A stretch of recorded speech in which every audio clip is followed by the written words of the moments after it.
Hello everyone. So my name is Piyush Jain और इस topic में अपन ले रहे हैं हीट। ठीक है, तो कुछ पार्ट देखेंगे हीट का कि क्या क्या हो सकता है ना, जो भी जनरल वाले होते हैं। ठीक है, देखिए, तो सबसे पहले आप जानते हो कि जो हीट की अपन बात करते हैं, तो अगर सपोज करो कि हमें कोई भी हमारे पास मटेरियल है, उसका मास m है, उसकी स्पेसिफिक हीट s है, तो उसका टेम्परेचर डेल्टा टी से बढ़ाने के लिए जो आपको हीट चाहिए होगी वो कितनी होती है, एम एस डेल्टा टी होती है। ठीक है, देखो यहाँ पे इस चैप्टर में ना यूनिट्स का काफी खेल होता है ना। तो आप लोग है ना, मैं आपको सजेस्ट करूंगा है ना कि जो भी चीजें आप याद रखते हो ना इन चैप्टर्स में, वो आप लोग विद यूनिट याद रखें, है ना। काफी इंपॉर्टेंट हो जाती है ये बातें यार, क्योंकि देखो ये चैप्टर केमिस्ट्री में भी होते हैं। ठीक है, तो वहां से कई बार कंफ्यूजन शुरू हो जाता है।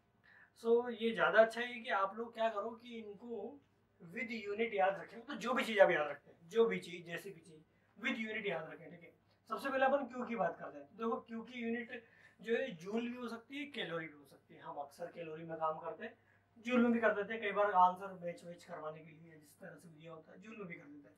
चलो, तो जूल हो गई एक यूनिट और एक यूनिट हो गई कैलोरी। और रिलेशन क्या होता है भाई इन दोनों में? एक कैलोरी बराबर होता है भैया 4.18 भी बोल सकते हैं, कई बार 4.2 भी बोला जा सकता है डायरेक्टली। ठीक है, ये रिलेशन होता है, याद रखना है, काफी इंपॉर्टेंट होता है। ठीक है, चलो दूसरी बात करें मास की, तो आप जानते हो ग्राम और केजी होती है। एस जो है बेटा वो है specific heat. S is what? S is specific heat. ठीक है, अभी इसकी यूनिट पे आता हूँ मैं, उससे पहले मैं आपको डेल्टा टी पर लेकर चलता हूँ। ये है टेम्परेचर डिफरेंस बेटा।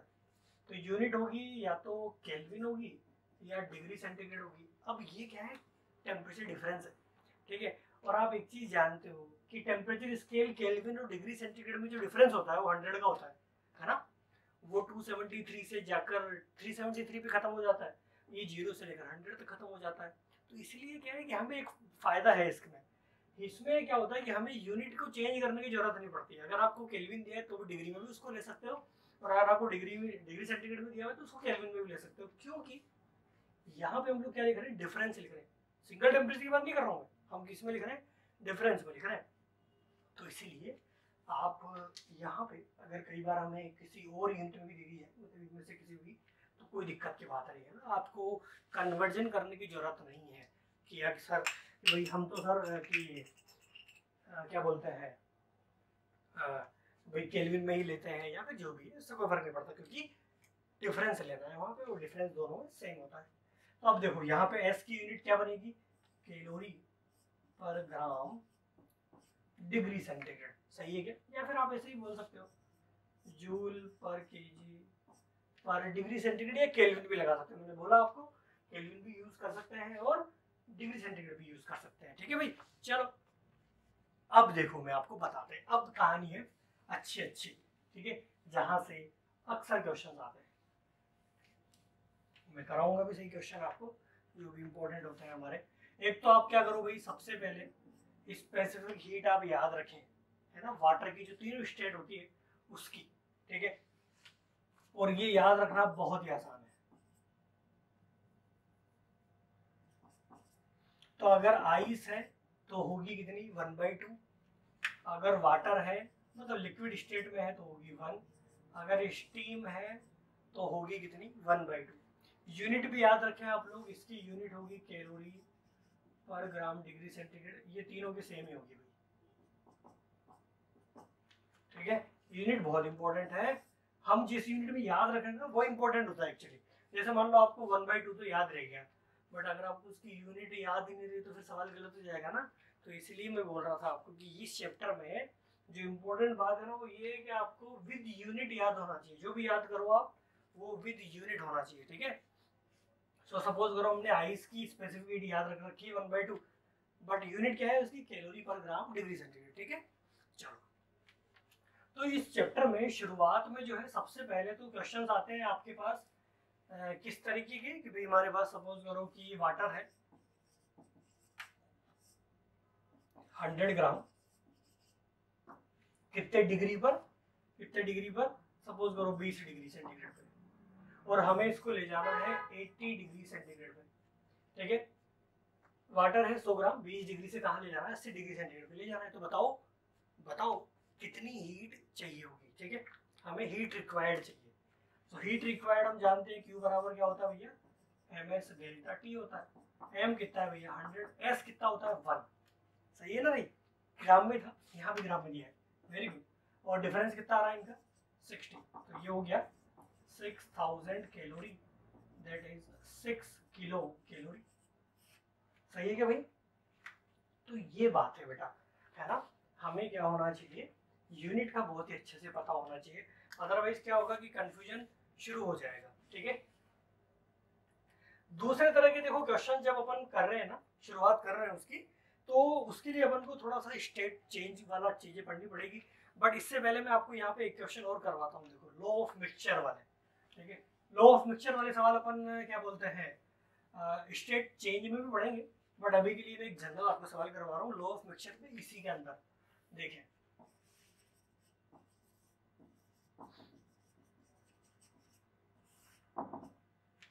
तो ये कोई बहुत ज्यादा कुछ ऐसा खास कोई लॉ नहीं है, बस एनर्जी कंजर्वेशन का ही मामला है।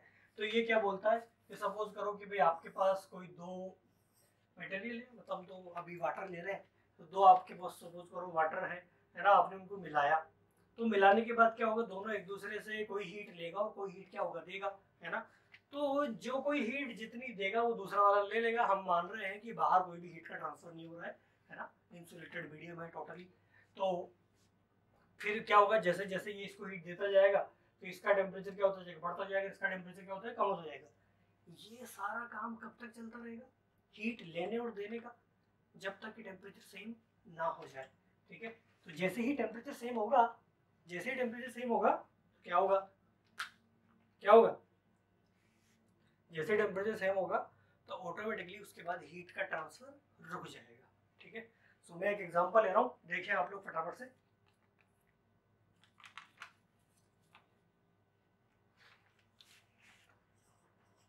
देखो 20 डिग्री सेंटीग्रेड पे है हमारे पास वाटर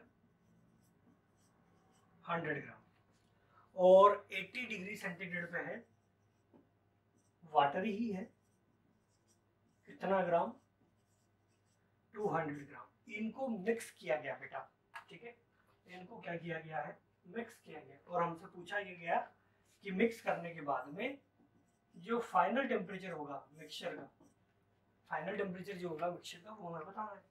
तो आपको क्या करना है, देखो हीट गिवन बराबर कर देना है हीट टेकन, जो जितनी हीट देगा वो उसको क्या कर लेगा, दूसरा रिसीव कर लेगा, और एक जना हीट कब तक देता रहेगा, जब तक कि उसका टेम्परेचर इक्विलिब्रियम टेम्परेचर के बराबर नहीं हो जाए, ठीक है। तो देखो इसका टेम्परेचर ज्यादा है, उसका टेम्परेचर क्या है, कम है, तो ये हीट देगा इसको और ये लेगा, इसका टेम्परेचर बढ़ता चला जाएगा, इसका टेम्परेचर डिक्रीज होता चला जाएगा। चलो करते हैं, हीट गिवन, ये हीट दे रहा है, तो 200 इंटू 1 इंटू 80 माइनस टी, ठीक है। ये पता है क्या करा मैंने, देखो ये हीट देगा, सपोज कर इनिशियल टेम्परेचर तो दिया है भाई हमें, इसका 80 डिग्री है, सपोज कर लेते हैं कि जब इक्विलिब्रियम आ चुका है तब जो टेम्परेचर है सिस्टम का वो है टी, तो क्या होगा, इसका टेम्परेचर 80 से चल के कहाँ तक पहुंच जाएगा, टी तक पहुंच जाएगा, ठीक है। उसके बाद तो गिरेगा नहीं और ना ही बढ़ेगा, ठीक है, तो ये कहा नहीं। उसी तरह से ये हीट लेगा, सो 100 इंटू 1 इंटू टी माइनस 20, इसका इनिशियल टेम्परेचर कितना है 20, ये क्या होगा, बढ़ना शुरू होगा, ठीक है, और बढ़ते बढ़ते कहाँ चला जाएगा, टी तक चला जाएगा, जो इक्विलिब्रियम टेम्परेचर है, फाइनल टेम्परेचर है। सोल्व कर लेते हैं भाई इसको, है ना, देखो आप, डबल जीरो से डबल जीरो कट गया, ये हो गया 160 माइनस 2t बराबर टी माइनस 20, इसको इधर लाओ उसको इधर ले जाओ, 180 बराबर हो जाएगा 3t। सो फाइनली देखो आपके पास आ जाएगा t बराबर 180/3, मतलब t बराबर हो गया कितना डिग्री, 60 डिग्री। इसका मतलब ये हुआ कि हमारे पास जब आप इन दोनों को मिलाओगे तो जो फाइनल आपको मिक्सचर मिलेगा उसका जो टेम्परेचर होगा वो कितना होगा भैया, कितना होगा, वो होगा 60 डिग्री, ठीक है भाई। तो ये बात है भाई, ठीक है। चलो अब अपन थोड़ा सा आगे बढ़ते हैं, स्टेट ऑफ चेंज के ऊपर बात करते हैं थोड़ी सी। देखो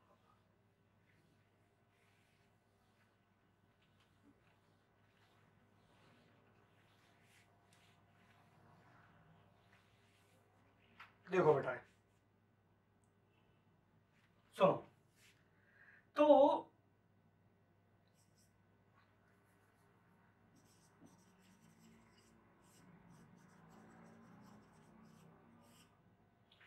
कहानी कहाँ से शुरू होती है बताता हूँ मैं आपको। जैसे मान लो आपके पास कोई आइस है ना, जिसका टेम्परेचर -10 डिग्री सेंटीग्रेड। तो अब क्या होगा कि देखो -10 से लेकर 0 तक पहुंचाने के लिए आपको हीट देनी पड़ेगी, है ना, बाहर से। ठीक है, मतलब आप दोगे तो गर्म होना शुरू होगा तो 0 पे पहुंच जाएगा। अब क्या होगा कि जब आपका 0 डिग्री का आइस बन गया, तो अब क्या होता है कि उसकी फेज चेंज होती है। 0 डिग्री का आइस जो है ना, वो कन्वर्ट होता है 0 डिग्री सेंटीग्रेड के वाटर में। ठीक है, चेंज होती है, फेज चेंज होती है। ठीक है, सॉलिड जो है, सॉलिड लिक्विड में चेंज होता है। ठीक है, तो ऐसे फेज जहां भी चेंज होते हैं ना, ऐसे फेज क्या होते हैं जहां चेंज होता है ना, उस वक्त जो हीट दी जाती है ना बेटा, वो होती है आपकी लेटेंट हीट। ठीक है, उसको हम क्या बोलते हैं, लेटेंट हीट बोलते हैं। ठीक है, और उस वक्त टेम्परेचर नहीं बढ़ता है, जो भी हीट होती है वो सारी की सारी उसकी फेज के चेंज के काम आती है। ठीक है, और ये जो लेटेंट हीट है इसको दिया जाता है m/L से। ठीक है, L जो है वो आप समझे कि अगर 1 ग्राम कर दिया जाए पानी, या अभी पानी की बात कर रहा हूँ फिलहाल, तो उस वक्त Q जो है डायरेक्टली किसके बराबर हो जाएगा, L के बराबर हो जाएगा। तो वो कोफिशिएंट डिफाइन करता है L जो है, लेटेंट हीट ऑफ वेपोराइजेशन होता है, एक होता है लेटेंट हीट ऑफ फ्यूजन। तो मैं दोनों लिख दे रहा हूँ, एक होता है LF और एक होता है LV। तो फ्यूजन जो होता है वो वाटर के लिए, जब अपन आइस से वाटर में जा रहे हो तो होता है 80 कैलोरी पर ग्राम, और यहाँ होता है भैया 540 कैलोरी पर ग्राम। मतलब कहने का ये कि अगर 100 डिग्री सेंटीग्रेड के वाटर को 100 डिग्री सेंटीग्रेड की स्टीम में बदला जाए तो जो हीट चाहिए होगी वो कितनी चाहिए होगी, 540 पर ग्राम चाहिए होगी, कैलोरी पर ग्राम चाहिए होगी। ठीक है, 1 ग्राम का है तो 540, 2 होगा तो मल्टीप्लाई कर देंगे 2 से, तो इतनी चाहिए होती है। ठीक है भाई, ये कॉन्सेप्ट क्लियर है क्या, है ना। देखो वो ज़्यादा नहीं है कुछ भी, बस आपको ये ध्यान रखना है कि जब भी आप फेज चेंज के वक्त जो आप हीट देते हो वो सारी की सारी जो है वो उसकी फेज के चेंज करने में काम आती है, टेम्परेचर बढ़ाने का काम नहीं आती है। ठीक है, तो अब क्वेश्चंस कैसे फॉर्म होते हैं पहले तो मैं अब वो आपको बताता हूँ। ठीक है, फिर उसके बाद एक इसका ग्राफ होता है जो भी काफ़ी इंपॉर्टेंट है, तो वो भी मैं आपको ड्रॉ करके दिखाऊंगा। तो उसी क्वेश्चन से अपन ग्राफ ड्रॉ करना सीखते हैं। देखो, तो सपोज करो -10 डिग्री सेंटीग्रेड का आइस है। ठीक है, 100 ग्राम, और हम इसको कन्वर्ट कर रहे हैं, ठीक है, 120 डिग्री सेंटीग्रेड की स्टीम में। ठीक है, ग्राम उतना ही रहेगा। तो ये कहानी 100 ग्राम है आइस -10 डिग्री सेंटीग्रेड पे, और कन्वर्ट कर रहे हैं 120 डिग्री की स्टीम में। पूछा जा रहा है कि बताओ हीट कितनी चाहिए, हीट रिक्वायर्ड चाहिए। ठीक है, ये कहानी। तो अब बेटा क्या है कि इन सवालों में क्या करना होता है, हमेशा स्टेप वाइज चलते रहो, जैसे जैसे चीजें हो रही है वैसे वैसे करते रहो। ठीक है, तो देखो सबसे पहले तो -10 डिग्री के आइस को, -10 डिग्री सेंटीग्रेड के आइस को आपको लाना पड़ेगा सबसे पहले 0 डिग्री सेंटीग्रेड के आइस में, और Q बराबर आप जानते हो क्या होता है, MS, इसको Q1 नाम दे रहा हूँ, फिर अपन सब कुछ जोड़ देंगे बाद में। MS डेल्टा T होता है, M कितना है बेटा 100, S कितना होगा 1/2, डेल्टा T कितना है 10, तो ये हो जाएगा कितना बेटा 500 कैलोरी। सही है। अब देखो यहाँ पे आएगा फेज चेंज का कॉन्सेप्ट। अभी 0 डिग्री का आइस है, अब ये 0 डिग्री के वाटर में बदलेगा, 0 डिग्री सेंटीग्रेड ऑफ वाटर। ठीक है, जो चाहिए Q2 वो होगा M/L, M कितना है 100, L कितना है 80, तो ये हो जाएगा बेटा 8 किलो कैलोरी। ओके, अब 0 डिग्री सेंटीग्रेड को अपन को ले जाना है 100 डिग्री के वाटर में,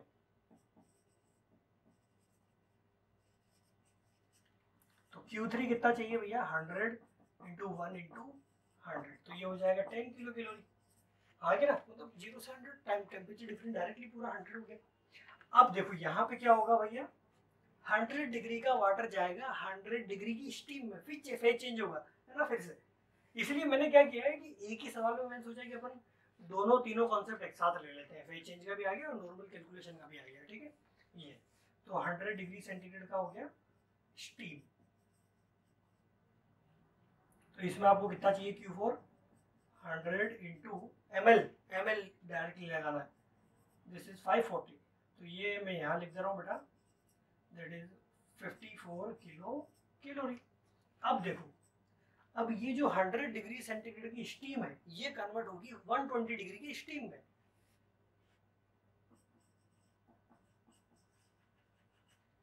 तो यहाँ पे जो Q5 चाहिए आपको, देखो कितना चाहिए, 100 इंटू 1/2 इंटू 20 है ना, 20 डिग्री का डिफरेंस डाला है अपन ने, 20 डिग्री का डिफरेंस है ना, 100 से लेकर 120 तक। तो ये हो जाएगा बेटा 10, तो ये हो जाएगा बेटा 1 किलो कैलोरी। सबको जोड़ दो, है ना, Q1 plus Q2 plus Q3 plus Q5 जोड़ दो, देखो कितना कितना हो रहा है। ये हो जाएगा बेटा 0.5 किलो कैलोरी, 0.5, चलो मैं इस तरह से लिख रहा हूँ डायरेक्टली, देखो ये तो हो जाएगा 0.5 है ना, किलो कैलोरी में लिख रहा हूँ डायरेक्टली। ये हो जाएगा 8, ये हो जाएगा 10, ये हो जाएगा कितना 54 और ये हो जाएगा 1, ठीक है। सो ऐड कर दो, 10 और 54 कितना हो गया 64, 64 और 10 72, 73, तो दैट इज 73.5 किलो कैलोरी। सही है ना भाई, तो ये कहानी है बेटा, ठीक है। तो इस तरह के भी कई सवाल पूछे जाते हैं, तो आप लोग इस तरह से लिस्ट बना लो, है ना, कि कहाँ से कहाँ पे ले जा रहे हैं, कहाँ से कहाँ पे ले जा रहे हैं, ठीक है भाई। तो अब अपन शुरू करेंगे मिक्सिंग वाले सवाल इसके अंदर, ठीक है। हाँ, तो अब अपन देख रहे हैं मिक्सिंग वाला सवाल, ठीक है। देखो मिक्सिंग वाला अपन ने पहले भी देखा था, बट अब जो मिक्सिंग हो रही है ना वो थोड़ी सी अलग है। उस मिक्सिंग में क्या होगा, फेज चेंज भी होगा, तो वो देख रहे हैं अपन, ठीक है। देखो, तो सपोज करो कि आपके पास वही वाटर के ही दो कंटेंट है ना, उनका जो कॉम्बिनेशन है वो थोड़ा सा अलग अलग है। देखिए 100 ग्राम जो है वो आइस है, माइनस कितना 20 डिग्री सेंटीग्रेड का, ठीक है। और एक है आपके पास में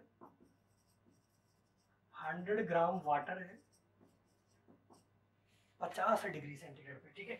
तो अब देखो इन ये जो ऐसे सवाल होते हैं ना जहाँ पे फेज चेंज हो रहा होता है, देखो इसमें क्या होगा, ये तो वाटर, ये तो आइस पे है और ये वाटर पे है, तो हम अंदाजा लगा सकते हैं कि यहाँ पे फेज चेंज होगा। तो इन सवालों में क्या होता है कि ये तो क्या होगा, बर्फ की साइड आएगा और ये थोड़ा सा पिघलेगा। तो देखो अगर इसने पूरा पिघला दिया इसको तो ठीक है, नहीं पिघला पाए तो फिर क्या होता है, वाटर कंटेंट जो मिक्सचर है ना उसका कंटेंट पूछा जाता है। कंटेंट कैसे, कि भाई कितना पानी बचेगा और कितना वाटर बचेगा, ये से पूछा जाता है। कि देखो अभी आपको जो टोटल मिलेगा वो कितना मिलेगा, 100 प्लस 100, आपको 200 ग्राम मिलेगा कि नहीं मिलेगा, ठीक है। तो ये जो आप 200 ग्राम मिल रहा है ना, इस 200 ग्राम में से कितना पानी होगा और कितना बर्फ होगा, ये कंटेंट पूछा जाता है, ठीक है। तो देखो आप कैसे करते हैं इन सवालों को। तो सबसे पहले देखो कि आप ये देखो हीट देगा, सीधी सी बात है, क्योंकि ये ज्यादा टेम्परेचर पे तो ये हीट देगा इसको, तो इसको पिघलाएगा। तो सबसे पहले तो आप ये देखो कि -20 से 0 डिग्री में आने में क्या लगता है, 0 डिग्री सेंटीग्रेड के आइस पे ले जा रहे हैं इसको, तो कितनी हीट चाहिए वो देखते हैं। Q1 ले लेते हैं, सो 100 इंटू 1/2 इंटू 20 दैट इज 10, सो हो जाएगा 1000 कैलोरी, इतनी हीट चाहिए हमारे पास। देखो इस वाटर को 0 डिग्री में लाने के लिए आप एक बार थोड़ी सी रफ कैलकुलेशन कर लिया करो इधर की तरफ कि भाई हमारे पास है कितनी देने के लिए। तो इधर कितनी है, देखो 100 इंटू 1 इंटू कितना भैया 50, 0 डिग्री पे लाने के लिए, 0 की बात कर रहे हैं, 20 डिग्री सेंटीग्रेड कितना है हमारे पास है भैया 5000, ठीक है भाई 5000 है हमारे पास, ओके। अब सुनो देखो, अगर आपके पास 1000 है यहाँ पे जैसे हमारे पास ज्यादा ही है, बट फिर भी बता रहा हूँ मैं आपको पूरा एग्जांपल समझाने के लिए। अगर आपके पास यहाँ पे 1000 है तो ये जो बर्फ है, ना, ये -20 से कहाँ आ जाएगा, 0 पे आ जाएगा। अगर नहीं है तो फिर नहीं आएगा, कुछ ही पार्ट जो है वो 0 पे आएगा, बाकी अब नहीं आएगा। अभी क्योंकि हमारे पास इनफ है तो इसलिए क्या होगा, इसमें से जो 1000 कैलोरी हीट है इस वाले पार्ट में से 5000 में से वो तो कहाँ चली जाएगी, इसको -20 से कहाँ तक लाने में, 0 तक लाने में, 0 आइस लाने में, बिल्कुल बात करो, आइस तक लाने में चली जाएगी। अब सुनो मेरी बात, अब सपोज करो कि मुझे 0 डिग्री के आइस को पूरा का पूरा कन्वर्ट करना है 0 डिग्री के पानी में, तो देखते हैं कितनी हीट चाहिए। Total heat required to convert 0 degree के आइस को 0 डिग्री के पानी में, ठीक है। तो Q बराबर क्या होता है भैया, ml होता है। m कितना है बेटा 100, l कितना है बेटा 80। तो आपने एक चीज देखी है ध्यान से कि भैया हमारे को अगर ये 100 ग्राम का पानी जो है 0 डिग्री सेंटीग्रेड था, और अगर आपको इसको 0 डिग्री के पानी में बदलना है तो कितना चाहिए, कितनी हीट चाहिए, 8000 कैलोरी चाहिए। आपके पास कितनी है, ओनली 5000 में से 1000 आपने यहाँ दे दी थी, आपके पास कितनी है ओनली, आपके पास ओनली 4000 ही है। हाँ कि ना, समझ वाली बात। इसमें से -1000 आपने दे दी यहाँ पे, तो आपके पास जो बची है वो ओनली कितनी बची है, ओनली 4000 बची है, ठीक है। जबकि आपको चाहिए कितनी, अगर 0 डिग्री के आइस को 0 डिग्री के पानी में बदलना है तो आपको चाहिए 8000, जबकि है कितनी 4000। इसका मतलब पता है क्या हुआ, इसका मतलब ये हुआ कि ये जो 4000 हीट है ना, ये इस पूरे आइस को नहीं पिघला पाएगी, ये इसके कुछ पार्ट को ही पिघला पाएगी। और वो कितना पार्ट मेल्ट कर पाएगी ये हम कैसे निकाल सकते हैं, देखो आप लोग। सो 4000 बराबर m into L, m into 80, 4000 बराबर, तो m बराबर आ जाएगा 50 ग्राम। सही है क्या भैया। इसका मतलब ये हुआ कि ये जो हीट है सिर्फ कितने ग्राम आइस को पिघला सकती है 0 डिग्री वाले को, ओनली 50 ग्राम को, ठीक है। तो अगर सिर्फ 50 ग्राम को पिघला सकती है तो आपके पास कितना आइस बचा रह जाएगा, अभी भी 50 ग्राम आइस बचा रह जाएगा, ठीक है। तो देखें आप लोग, आइस कंटेंट क्या होगा आपके सिस्टम में, मिक्सचर में 50 ग्राम, वाटर कंटेंट क्या होगा भाई 150 ग्राम, और फाइनल टेम्परेचर क्या होगा सिस्टम का 0 डिग्री सेंटीग्रेड। ये भी एक बहुत इंपॉर्टेंट एस्पेक्ट है इसका, है ना। कई बार ये भी पूछा जाता है डायरेक्टली कि भाई हमारे पास जो है वो फाइनल टेम्परेचर कितना होगा, तो वो कितना होगा 0 डिग्री सेंटीग्रेड होगा, क्योंकि बर्फ भी 0 पे है और वाटर भी कितना पे है 0 पे है। सही है भाई। तो ये कहानी है बेटा। ये सवाल मैंने ज्यादा इसलिए बताया आपको ताकि अपन लोग ये सारी चीजें समझ पाए कि कैसे ये सारा कुछ होता है, कैसे कंटेंट बच जाता है और कैसे चीजें रह जाती है आपके सिस्टम में। कैलकुलेशन का तरीका वही है, आप लोग पहले एक बार देख लो कि कितना चाहिए, अगर उतना है आपके पास में तो आप उसको पूरा पिघला दोगे, नहीं है तो इसका मतलब कुछ ना कुछ बचा रह जाएगा, ठीक है भाई।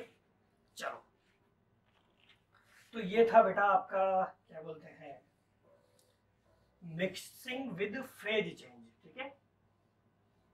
अब मैं आपको देखो एक चीज, एक ग्राफ बताता हूँ, देखो इसका, है ना। आपको याद हो तो मैंने एक वो एग्जांपल करवाया था ना आपको अभी थोड़ी देर पहले, जिसमें -10 डिग्री से हम लोग लेके जा रहे थे उसको 120 डिग्री सेंटीग्रेड पे, है ना, जिसमें अभी 73.5 आंसर आया था हमारा। तो अगर मान लीजिए उसका ग्राफ कोई पूछे हमारे से, टेम्परेचर का और हीट का ग्राफ अगर कोई पूछे, तो देखो कैसे बनता है बेटा, ध्यान रखो। यहाँ पे तो है बेटा टेम्परेचर और यहाँ पे है हीट, कितनी कितनी हीट दे रहे हैं किस इंटरवल में, देखें आप लोग। तो इनिशियल टेम्परेचर कितना था बेटा -10 डिग्री सेंटीग्रेड, हाँ कि ना। आपने यहाँ पे कुछ हीट दी, यहाँ पे आपने कुछ हीट दी, तो आपका टेम्परेचर कितना डिग्री हो गया 0 डिग्री सेंटीग्रेड आइस हो गया। आप मतलब -10 डिग्री से लेकर 0 डिग्री के आइस में आ गए, ठीक है।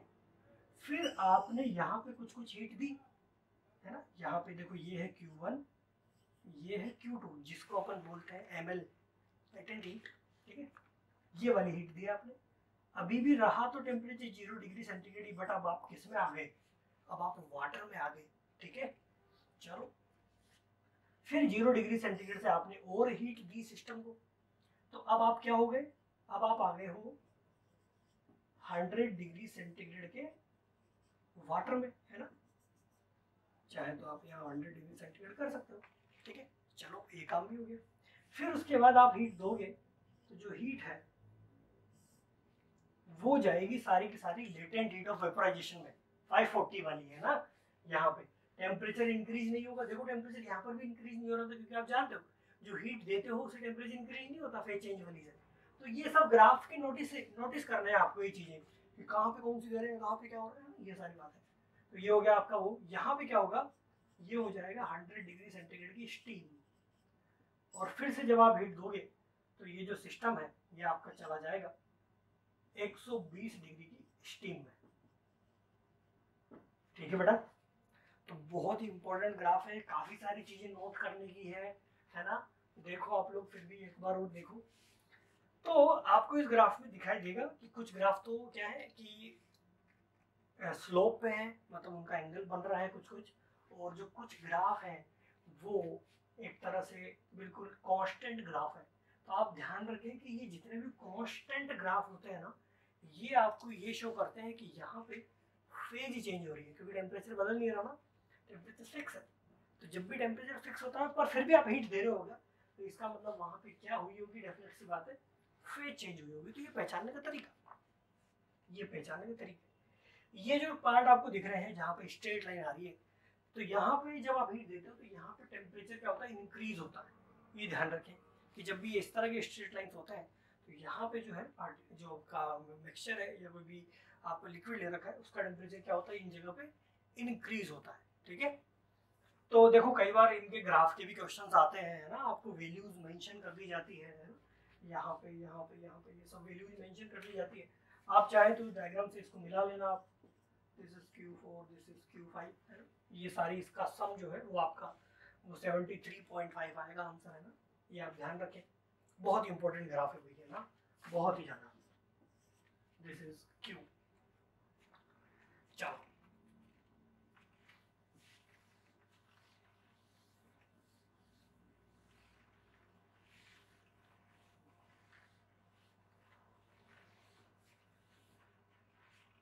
थोड़ा सा मैं हीट ट्रांसफर के बारे में आपको बता के चला जाता हूँ, है ना। बस मैं आपको एक थोड़ा सा रिलेशन बता रहा हूँ, है ना, जो काम का है आपके। देखो आप कंडक्शन की बात कर रहा हूँ ओनली।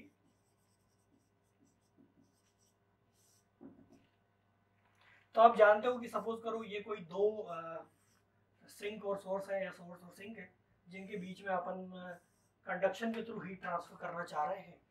ये एक रोड है जिसकी थर्मल कंडक्टिविटी K है, एरिया A है और लेंथ L है। ये जो है टेम्परेचर रखा गया है T1 डिग्री सेंटीग्रेड पे, और ये रखा गया है T2 डिग्री सेंटीग्रेड पे। ठीक है, तो जो रेट ऑफ हीट ट्रांसफर है, जिसको हम लोग हीट करंट भी बोलते हैं, यानी कि dQ/dt जो है वो होता है -KA/L इंटू dt है। डेल्टा टी भी लिख सकते हैं, कोई बहुत बड़ी बात नहीं है।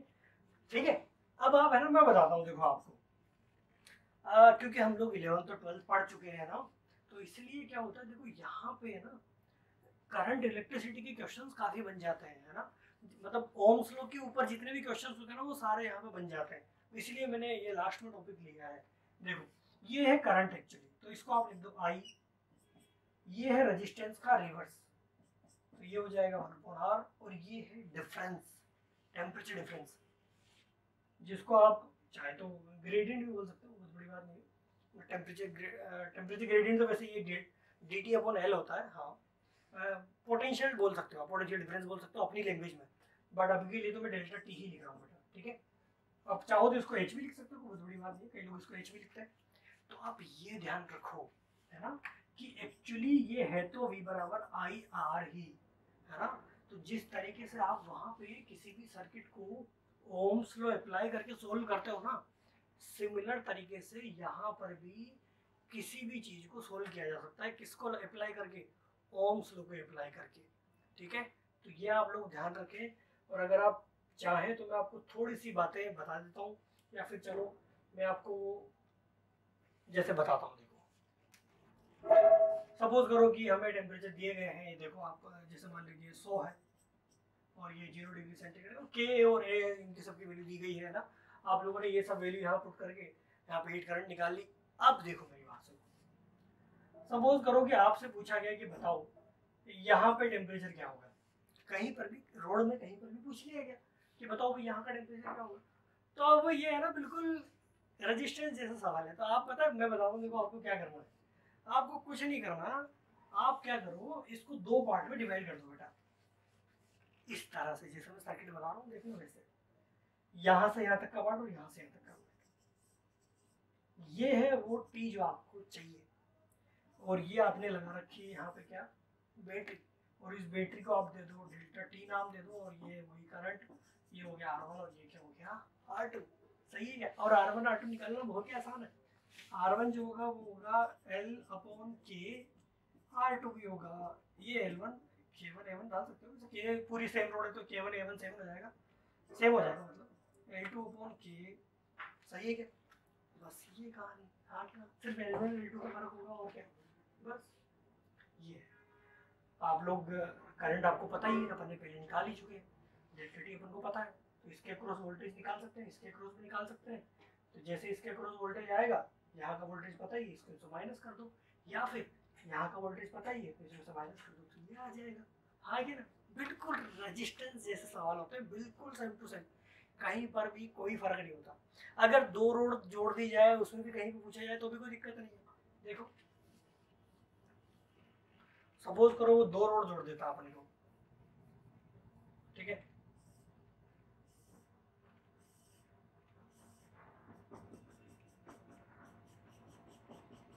कि दो रोड जोड़ दी भाई उसने, ठीक है, तो इसका मतलब क्या हुआ है पता है, एक रेजिस्टेंस ऊपर है और एक रेजिस्टेंस नीचे है, और यहाँ पे हमने बैटरी लगा रखी है, ये कहानी, ठीक है। अब मान लो वो पूछता है कि भाई यहाँ का टेम्परेचर क्या है, तो आप क्या करो, इस डायग्राम को थोड़ा सा कन्वर्ट करो इस तरह से,